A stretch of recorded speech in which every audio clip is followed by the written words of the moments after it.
what's different now? What do you mean before? You've claimed to be Satoshi for a long time, haven't you? Well, I never claimed. Okay, you've identified yourself as Satoshi before, but what's the purpose of today, if that's all right? No, I never claimed to be Satoshi. I never did any interview with anyone. The purpose is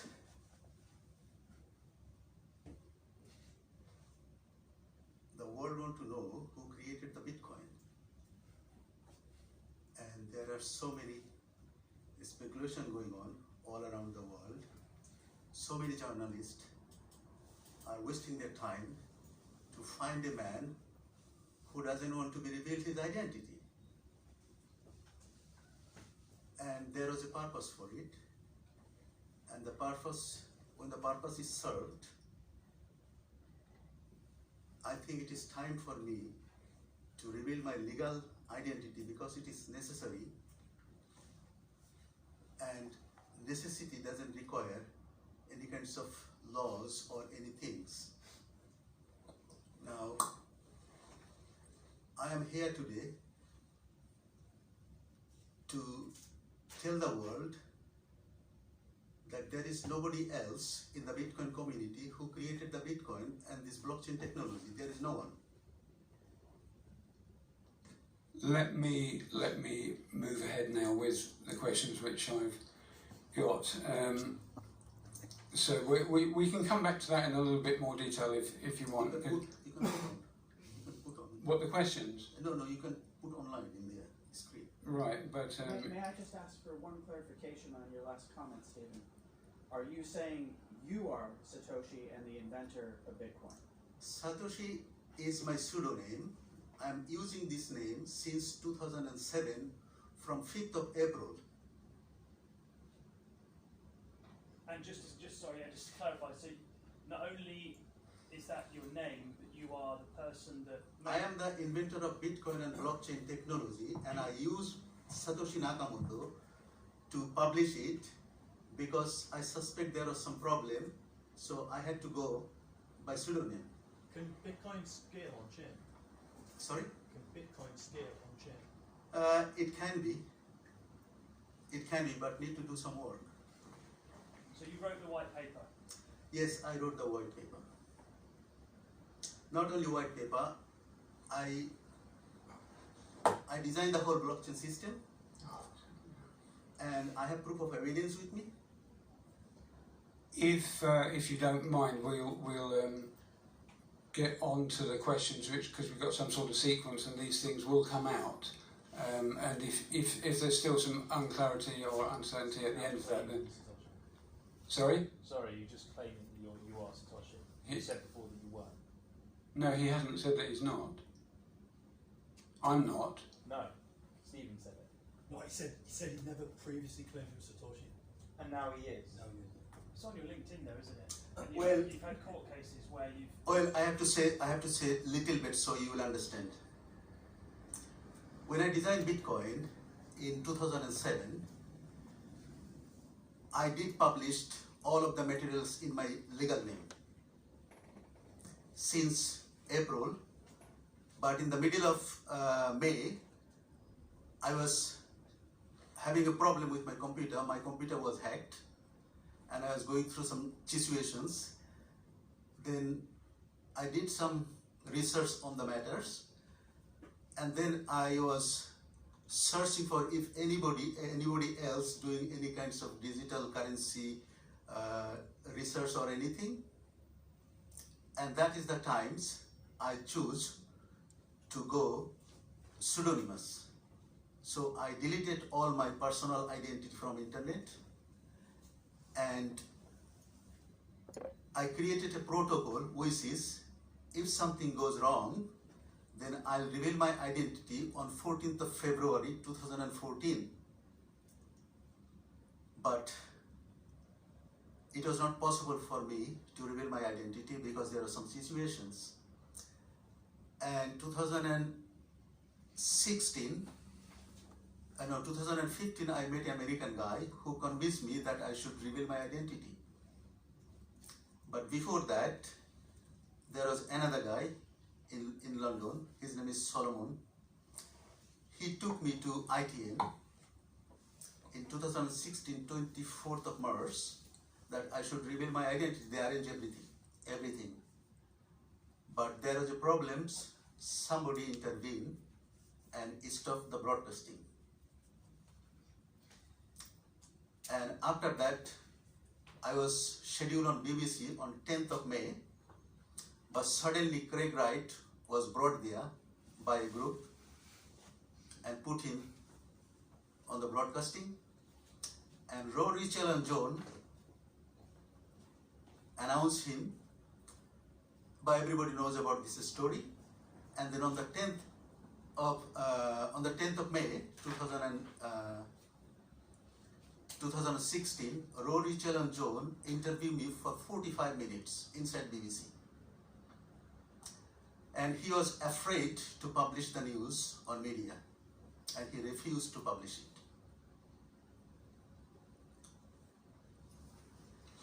Okay, I think, and it's quite natural. I completely understand, but it's very easy to, and quite obvious that you would want to be highly critical of someone claiming to be Satoshi Nakamoto. I do understand that, and however critical you are, and whatever you're thinking, you'll have to believe me on this. I thought it as well, and I thought much more than you're thinking about question marks, etc. And that's why I did my thorough research. And as I've said to you, I've seen things that in my mind, and that's why I told you a little bit about my background. I'm hoping that I'm going to come across as a semi-intelligent person who is connected with technical things. The things I've seen, I truly and honestly believe cannot be faked. If anyone can stand up and show me a way to do it, then I'll stand back and take my hat off. Well, I've taken it off already, but just to put that into context, I'll put it back on. So we're not ready to take it off yet. No one's going to be able to show me the same things that Stephen has. It's just not possible. If you don't mind, I'm trying to move things on for everybody. So if I sort of get back to the questions that we were planning, you can see on the screen, these are questions that I've put to Stephen in the past, and leading up to this, I said this is what people are going to want to know. So I've asked these questions. His answers are on there, but perhaps Stephen, you could verbally give these answers. So if I start with my first question, obviously, describe yourself, who you are. You've done a bit of that. What is your background, and what inspired you to develop Bitcoin and blockchain, and what problems were you aiming to solve? Well, I was studying economic science since 1990, and I was looking at the financial systems, how the financial system is serving the world. So I found some default in there. So I study further and try to understand that if we can create a globalized single currency, that will be the solution to the economic problem that the world is facing. So I started with the regional currency of South Asia, where I am originally belongs to. So I created the South Asian Union, and I proposed my project to all the South Asian government, but they did not respond it. And 1994, I published the news in GeoCity, but my project was turned down, and it was hijacked by the European Monetary Intelligence Community, and they put my two projects. One is I designed the Eurobond, and my single currency project. They combined it together, and they adopted in Madrid Convention in 2005. And not 2000, 1995. And after that, they work on the project, and finally they released the euro as a single currency for Europe. And when I saw this, I was a little bit shocked. Then I moved on to doing a project for African Economic Union, particularly the West African few countries, and I developed a single currency called Bitrika.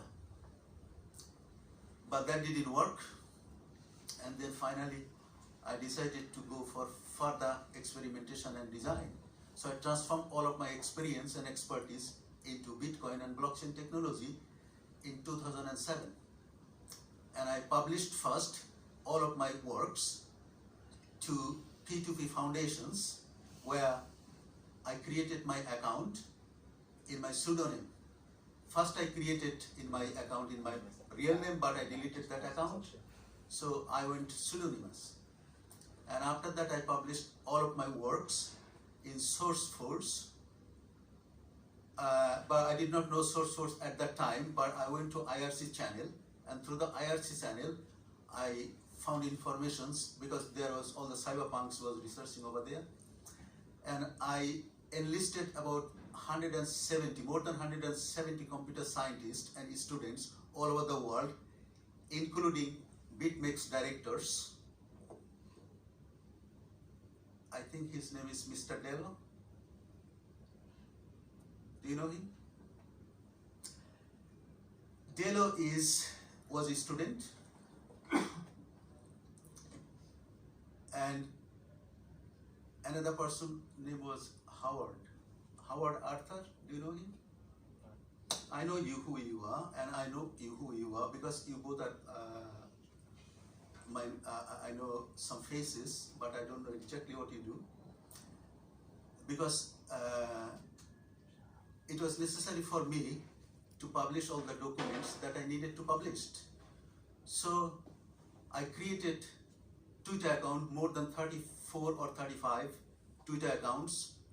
Many of them I created in people's names, and I wanted to give it to them. So as a present, in those days Twitter account was very limited, just started. So I created many accounts, including my own. But Jack Dorsey, who actually took my account off and took the logo, the Twitter logo, I designed the Twitter logo in 2007. That logo was not designed by Jack Dorsey. So the factors is there, many things went through and have been through. But since I started developing Bitcoin, I was a victim of an organized crime, and it was in 2007 on 12th of June. So I'm going to explain that later on. So Charles. Yeah, okay. Sorry to interrupt. It's a fascinating story, but are you going to show us some proof, then maybe explain the backstory? Yeah, Otherwise, hearing the whole yeah. backstory first, minus the proof, is counterintuitive. So that would be very interesting. Okay, can you go through the question first? Right, that may have been your answer. I know then. Right, well, I'll try and get through them a bit more briefly. Wait, so sorry, is there no evidence being shown today? No, there is. Can we just start with that? It will be really helpful, because I've got to go quite soon. We have Yeah. deadlines. Yeah, we all have to go. We have so to go. we're going to leave in Can 2 you, minutes. Can you clarify what you're referring to as Bitcoin? Sorry? What are you referring to as Bitcoin? Because there's a number of iterations. Well, Bitcoin is a banking check, is electronic, and it is digital. No, he means there's all these other things like Bitcoin It's Cash. CSV. There's only one Bitcoin. So which one is it? Well, the BTC, Bitcoin is BTC. But that BTC. It doesn't follow the white paper though? No, it doesn't. Bitcoin, BTC, what is BTC? Well, you wrote the white paper? Yeah, I wrote the white paper. Bitcoin is Bitcoin Transcash. The BTC word came from there. Bitcoin Transcash. So the way the Bitcoin is running, there are many different ways Bitcoin is running. There are clone of Bitcoin is running. So I'm going to explain all that things later on if you are here. But as you are looking for the evidence that if I am the person, That's okay, no problem. Have you met Adam back in person? Sorry? Have you met Adam back in person? Adam Beck, I didn't meet him in real person, but Adam Beck was one day came to London. I was there, and he was watching me from distance. So Adam back can confirm that you're Satoshi, or Whether Adam Beck confirmed or not, I included his hash cache and cited in the white paper without his permission first. yeah. I put there, but later somehow he knew about it and got involved. If we go through the questions that I have planned, they're very brief. There's only 4. Why? We just Can we do them afterwards? Yeah, we just After want the evidence. demonstration. we've been Okay. here for an hour now. I see. So we'll skip to that part. Do you want to start setting up your computer?